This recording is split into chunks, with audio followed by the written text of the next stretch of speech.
సుధాకర్ రెడ్డి గారు ఒక్కసారి వినిపిస్తోందా అండి? వినిపిస్తుంది మేడం, చెప్పండి మేడం. సుధాకర్ రెడ్డి గారు, అంటే ఇప్పుడు మనం చూస్తున్నామంటే ఇలాంటివి ఎప్పటి నుంచో మనం చూస్తున్నాం. ఇలాంటి కల్చర్ని ప్రోత్సహిస్తోంది ఎవరు? దీన్ని ఇప్పటికీ కూడా నియంత్రించలేమంటారా? మేడం ఇప్పుడు ఈ బాబాలు కానీ లేదా మతాలు కానీ విశ్వాసాలు కానీ గుళ్ళు కానీ గోపురాలు కానీ ఇవన్నీ కూడా ఒకప్పట్లో సామాజిక శ్రేయస్సు కోసం పెట్టారండి. ఆ రోజుల్లో సైకాలజిస్టులు సైకియాట్రిస్టులు లేదండి. మీకు ఉదాహరణ చెప్తానండి. ఇప్పుడు పిల్లలు పుట్టకపోతే యాత్రలు చేస్తే పిల్లలు పుడతారనేది ఆ రోజుల్లో ఒక నమ్మకం. దాని వెనక ఉన్న సైన్స్ మనకు తెలియదు. ఇప్పుడు ఎక్కువ మంది, మీరు కూడా మహిళగా చెప్తున్నాను, పాత రోజుల్లో బలహీనంగా పోషకాహారం లేక ఫెలోపియన్ ట్యూబ్స్ చాలా వీక్ గా ఉండేటివి. అందుకని ఈ కొండలు అవి ఎక్కి దిగితే ఫెలోపియన్ ట్యూబ్స్ కొద్ది ఎన్లార్జ్ అయ్యి కొద్ది స్పేస్ వచ్చి ఆ స్పర్మ్ వెళ్ళడం అవన్నీ జరిగేది. అవి కొంతమందికని, అందరికీ కాదు. అలాగే హిస్టీరియా ఉండి ఊగి దెయ్యాలు బట్టి ఎగిరే వాళ్ళను మా సోలింగర్ ముందండి తమిళనాడులో 2500 మెట్లు పైకెక్కి దిగితే ఆ నాడీ వ్యవస్థ కొద్ది ఆ ఉద్రేకం నుంచి తగ్గి స్వస్థత పొందుతారు. అదొక సైంటిఫిక్. ఇలా ఇవన్నీ కూడా మాస్ కౌన్సిలింగ్ టెక్నిక్స్ గా జనాల్ని నమ్మిస్తూ, అలాగే గుడి చుట్టమనే వాళ్ళు 40 రోజులు గుళ్ళు గోపురాలు చుడితే మీకు పుణ్యం వస్తుంది, సమస్యలు తీరుతాయి. మనం ఇప్పుడు వాకింగ్ చేయమంటున్నాం. అంటే నేను సైకాలజీలో మేము చేసే హిప్నోథెరపీ లేదా ఈ రకరకాల ఫిజికల్ ఎక్సర్సైజ్ ఇవన్నీ కూడా అంతో ఇంతో ఈ నమ్మకాలు విశ్వాసాల్లో కలగలిపి ఉండేటువంటి. కాబట్టి అది వేరు. ఇప్పుడు దాన్ని ఏమైందంటే ఆ విశ్వాసాలన్నీ తీసేసి దాంట్లో ఉన్న శాస్త్రీయత ఎవరికి అర్థం కాక మూఢత్వాన్ని పెద్దగా డెవలప్ చేసి సొమ్ము చేసుకునే పరిస్థితిలోకి వచ్చారు. ఇదే బాబాల అవతారం అండి. బాబాల అవతారం అంతా కూడా నేను ఏమి అనుకోకపోతే చెప్తానండి.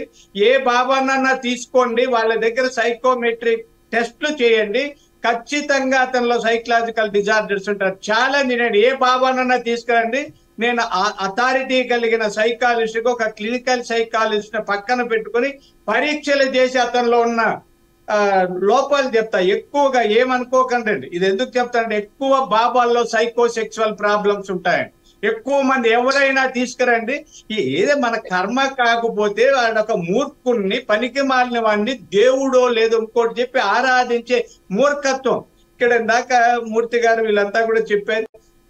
అమాయకులు కాదండి, అమాయకులు ఈ బాబాలు నమ్మితే అర్థం ఉంది. ఒకవేళ అయ్యో పాపం చదువు పిహెచ్డీలు చేసిన వాళ్ళు, ప్రొఫెసర్లు, డాక్టర్లు, ఇంజనీర్లు, మేము డాలర్లు సంపాదిస్తున్నాం, అమెరికాకు వెళ్ళి కోట్లు గడించామనే చెప్పుకునే వాళ్ళు కూడా ఈ బాబాల దగ్గర పోయి తల వంచి తల మీద తన్నించుకొచ్చే మూర్ఖులు ఉన్నారండి. ఏం చేస్తామండి?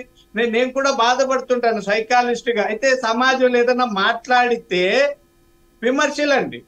నేను ఒకసారి పాము కనిపిస్తే చంపక తప్పుదంటే ఒక ఆయన, నువ్వు హిందూ వ్యతిరేకివి, పామును పూజించాలి, చంపుతావా అంటూ అమెరికాలో ఉన్నాడు. అతన్ని అడిగాను, నువ్వు అంత దేశభక్తుడో హిందూ ధర్మాన్ని పరిరక్షించి అక్కడ ఎందుకు అడుక్కు తింటున్నావే అమెరికాలో అని చెప్పి పెట్టాను చాలా తీవ్రంగానే.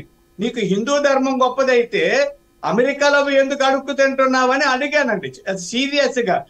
జనాలు ఇలా మూర్ఖంగా డెవలప్ అవుతున్నారు. కాబట్టి శాస్త్రీయమైన పద్ధతులు నాకు మూర్తి గారు చెప్పారు. ఆయన అక్షరాల పేర్లలో న్యూమరాలజీ పేరు మార్చేయండి. ఇప్పుడు నా సుధాకర్ ఉంది, సుధాకరా పెట్టుకో, నువ్వు మంత్రి అయిపోతావు. నేను రేపటి సుధాకరా రెడ్డి అంట, లేకపోతే రెడ్డికి కూడా ఇంకొక డి పెడతా, రెడ్డి పెడతా. ఇవన్నీ అశాస్త్రీయమైనవండి. కొన్ని మనం నమ్మకాలు విశ్వాసాలు కొద్ది భయము భక్తి లేకపోతే సమాజంలో అరాచకాలు పెరుగుతాయన్న ఉద్దేశంతో కూడా పాపభీతి కల్పించడానికి సమాజాన్ని నిర్దిష్టంగా నడిపించడానికి కొన్ని పెట్టారండి. అంటే ఆచార వ్యవహారాలు ఇవన్నీ ఏమంటే ఒక పద్ధతి ప్రకారం సమాజం నడవాలి. అప్పట్లో ఈ చట్టాలు లేవు, పోలీసులు ఏవి లేనప్పుడు ఎవరు నియంత్రించాలి? ఆ పాపభీతో ధర్మమో వీటిని చెప్పి మన నేపథ్యంలోనే ఈ నమ్మకాలు వచ్చాయి. ప్రస్తుతం అవి మూఢ నమ్మకాలుగా టర్న్ అయ్యాయి అంటున్నారు. అవునండి. ఇప్పుడు చాలా, అంటే నేను దీని మీద రీసెర్చ్ చేసిన వ్యక్తిగా చెప్తున్నాను. నేను మెడిటేషన్ హిప్నాటిజం అంటే మొదట్లో మనం ఏదో చెప్పకపోతే, ఇప్పుడు నేను ఒక 40 రోజులు వాకింగ్ చేయండి పొట్ట తగ్గుతా ఇప్పుడు చెప్తున్నాం. ఆ రోజులు అలా చెప్తే వినరు. గంగమ్మో లేదా ముత్యాలమ్మో లేదా విరూపక్షమ్మో లేదా ఈ శివాలయము చుట్టూ తిరగండి అంటే వాకింగ్ చేసేవాళ్ళని.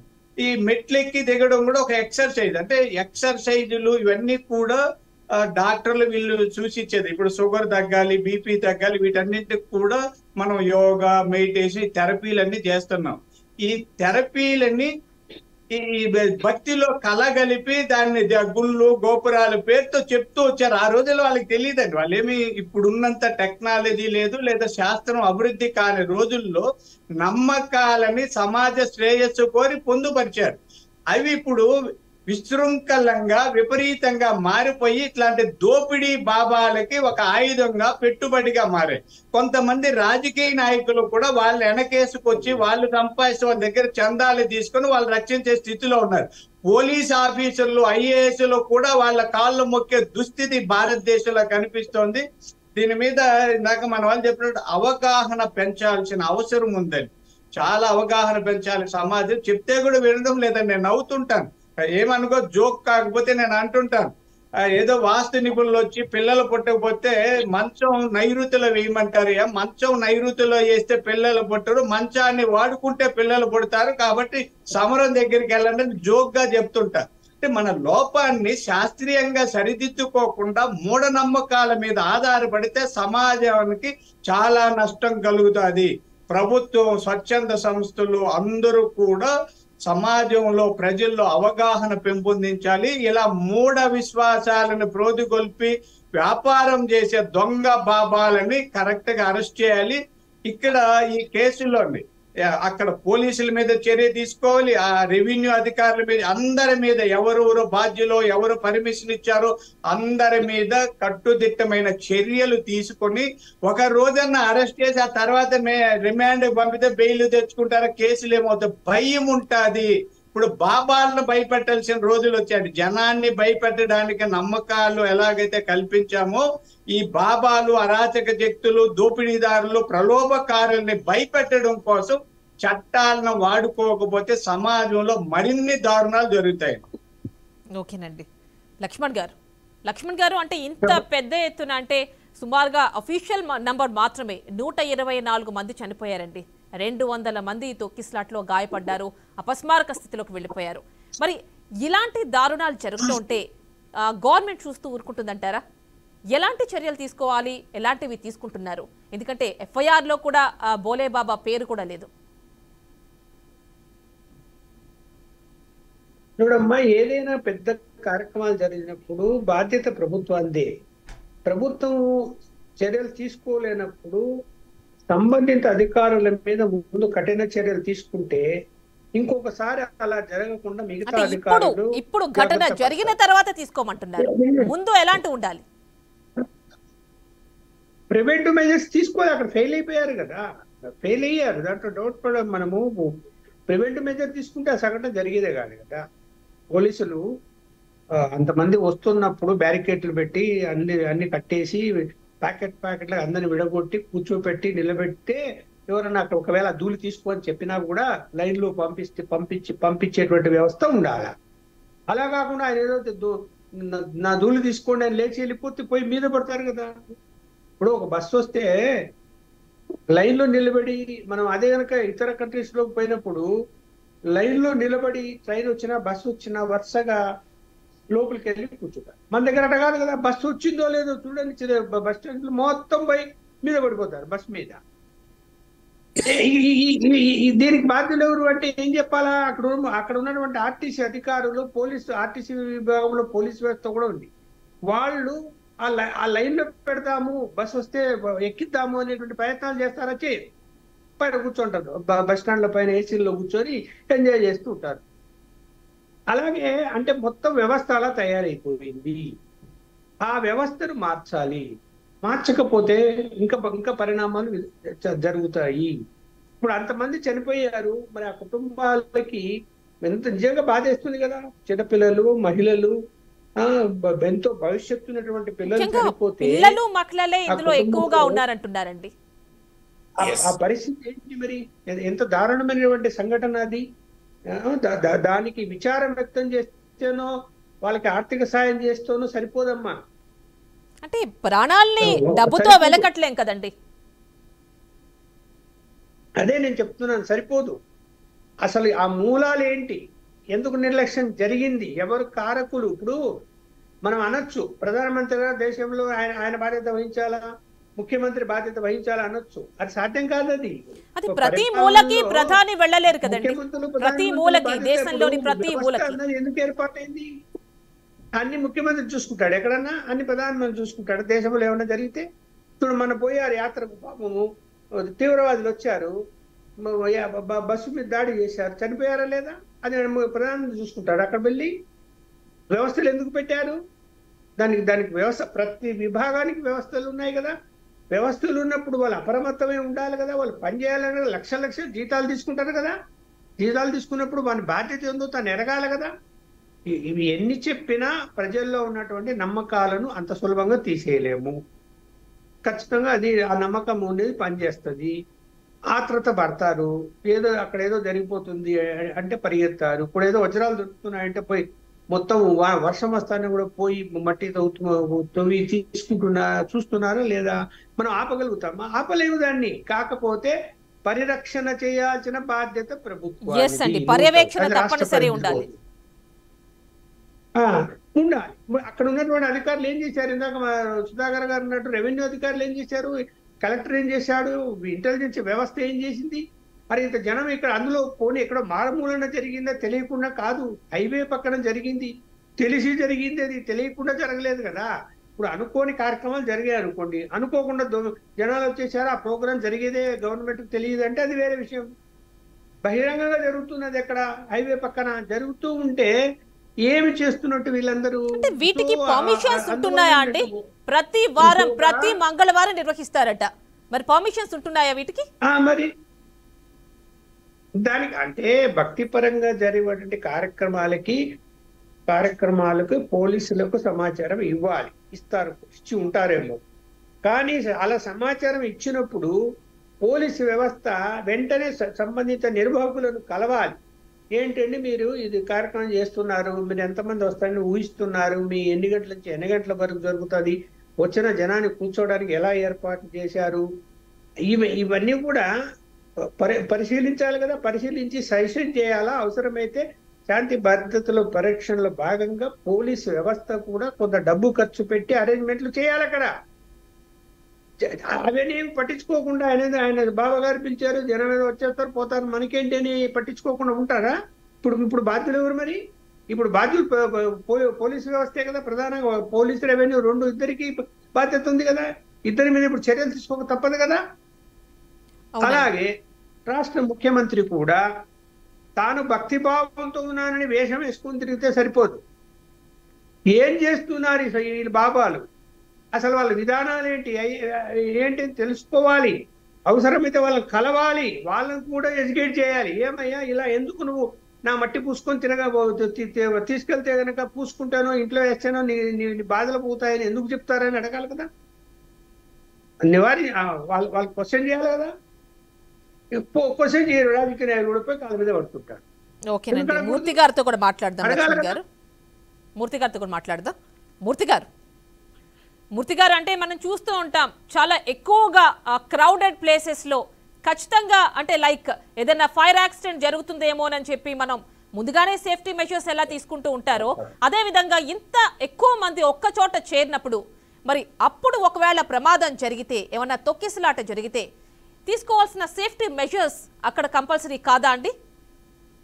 కంపల్సరీ అమ్మా. అక్కడ మనం ఉదాహరణకి మన హైదరాబాద్లోనే చేప మందు ఉంది, అది నమ్మకమా మూఢనమ్మకమా అది పక్కన పెట్టేది.